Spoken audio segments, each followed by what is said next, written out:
আপনারা বাংলাদেশের অবিচ্ছেদ্য অংশ। বাংলাদেশের মহান মুক্তিযুদ্ধের পর থেকে যত গণতান্ত্রিক সংগ্রাম হয়েছে এবং ইন পার্টিকুলার যখন জুলাই গণঅভ্যুত্থান হয়েছে, আপনাদের অত্যন্ত গৌরবজনক ভূমিকা ছিল।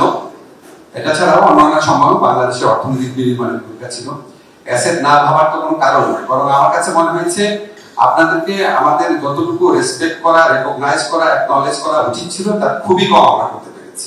আমরা প্রবাসী একটা লাউঞ্জ করলাম বিমানবন্দরে, তারপরে আমরা আরেকটা লাউঞ্জ করেছি হচ্ছে যারা আপনার রাতে যারা এসে মানে দূরের থেকে আসেন রাত কাটাতে পারেন এরকম একটা লাউঞ্জ করেছি।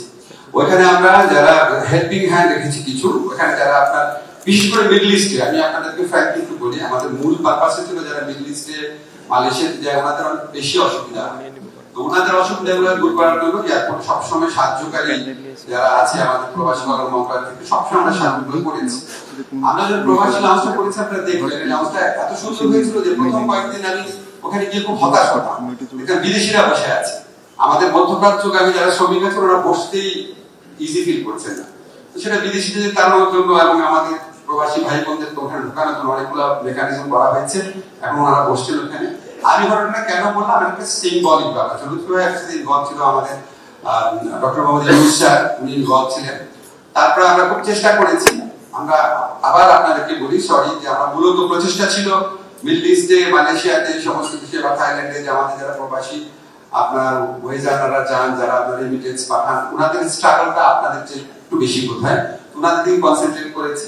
আমরা আরো কিছু ব্যবস্থা নিয়েছি, কিন্তু আবার আপনাদের জন্য ধরেন এটা সবসময় ফিল করতাম, বাইরে থেকে যে কেউ ফোন করতো আপনাদের বাবা বাবাকে উনি করার সমস্যা হতো না, সমস্যাটা তো হয়েছে। এখন জাস্ট সিম্পল একটা লিগ্যাল চেঞ্জ করতে হয়েছে, যখন আপনার পুরানা যদি পাসপোর্ট থাকে পুরানা ডকুমেন্টের ভিত্তিতেও করতে পারছেন। তারপর আমরা যে আপনার ওয়েজার বন্ডের একটা কেনার যে সীমা রেখা ছিল সেটা আপনার তুলে ফেলেছি। আমরা আপনার মালয়েশিয়াতে যখন আমাদের শ্রমিক ভাইরা যেতেন ওনারা কখনোই মাল্টিপল এন্ট্রি ভিসা পেত না, এটা আমরা করতে পেরেছি। 6 তারিখে আমি সৌদি আরবে যাব, বাংলাদেশের ইতিহাসে প্রথমবারের মতো সৌদি আরবের সাথে বাংলাদেশের একটা এমপ্লয়মেন্ট এগ্রিমেন্ট হবে। আমি কথাটা বললাম কিন্তু মানে আমার একটা